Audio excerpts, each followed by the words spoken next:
अमेरिकी राष्ट्रपति चुनाव 2024। 17 राज्यों के नतीजे आए। शुरुआती रुझानों में हो गया खेल। ट्रंप ने कमला हैरिस को पछाड़ा। अमेरिका के राष्ट्रपति चुनाव में जैसे जैसे वोटिंग खत्म होती जा रही है, नतीजे भी सामने आते जा रहे हैं। अब तक 17 राज्यों में नतीजे आ चुके हैं और अभी तक के नतीजों की बात की जाए तो कमला हैरिस ट्रंप से पिछड़ चुकी हैं। 17 राज्यों में सामने आए नतीजों में 10 राज्यों में रिपब्लिकन पार्टी के डोनाल्ड ट्रंप और 7 में डेमोक्रेटिक पार्टी की कमला हैरिस को जीत मिल रही है। इसके साथ ही राष्ट्रपति चुनाव के साथ ही हो रहे संसदीय चुनाव में भी ट्रंप की रिपब्लिकन पार्टी को बढ़त मिली हुई है। वेस्ट वर्जीनिया में डोनाल्ड ट्रंप को जीत मिली है। उनके खाते में वेस्ट वर्जीनिया के 4 इलेक्टोरल वोट जुड़ गए।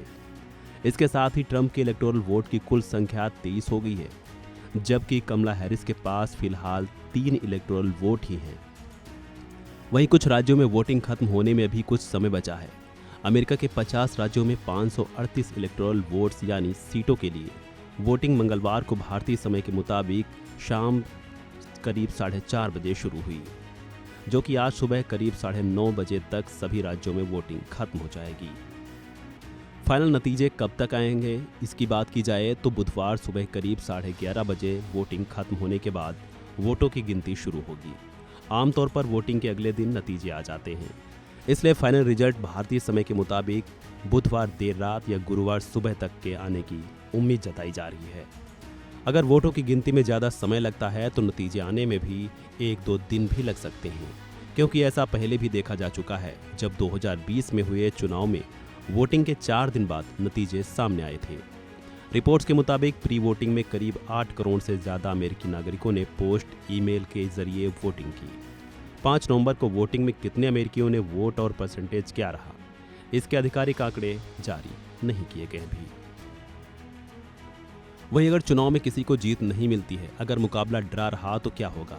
अगर ऐसी स्थिति बनती है तो कोई भी उम्मीदवार अगर 270 इलेक्टोरल कॉलेज के वोट हासिल नहीं कर पाता और मुकाबला बराबरी पर रहता है तो अमेरिकी संसद का निचला सदन यानी हाउस ऑफ रिप्रेजेंटेटिव राष्ट्रपति का फैसला करेगा। अमेरिकी संविधान के अनुसार इसे कंटीजेंट इलेक्शन कहा जाता है। निचले सदन में कुल 435 प्रतिनिधि होते हैं, जिन्हें राष्ट्रपति पद के टॉप 3 कैंडिडेट के बीच से विजेता को चुनना होता है।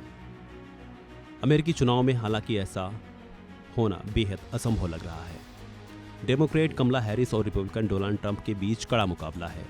दोनों ने जीत के लिए पूरी ताकत झोंकी है। राष्ट्रपति पद के लिए रिपब्लिकन पार्टी के डोनाल्ड ट्रंप और डेमोक्रेटिक पार्टी की कमला हैरिस के बीच कड़ा मुकाबला बना हुआ है। बहरहाल देखना होगा फाइनल नतीजे किसके पक्ष में जाते हैं। देखना होगा क्या ट्रंप को एक बार फिर सुपर पावर की सत्ता की चाबी मिलेगी या नहीं, या फिर कमला हैरिस आज इतिहास रचेंगी। क्योंकि अगर कमला हैरिस जीती तो 230 साल के इतिहास में ऐसा पहली बार होगा जब कोई महिला राष्ट्रपति बनेगी। वहीं अगर ट्रंप जीतती हैं तो 4 साल बाद वो व्हाइट हाउस में फिर से वापसी करेंगे। कमला हैरिस फिलहाल अमेरिका की उपराष्ट्रपति हैं और वहीं ट्रंप 2017 से 2021 तक राष्ट्रपति रह चुके हैं। फिलहाल इस वीडियो में इतना ही। खबरों से जुड़े अन्य अपडेट्स के लिए वन इंडिया को करें लाइक और सब्सक्राइब।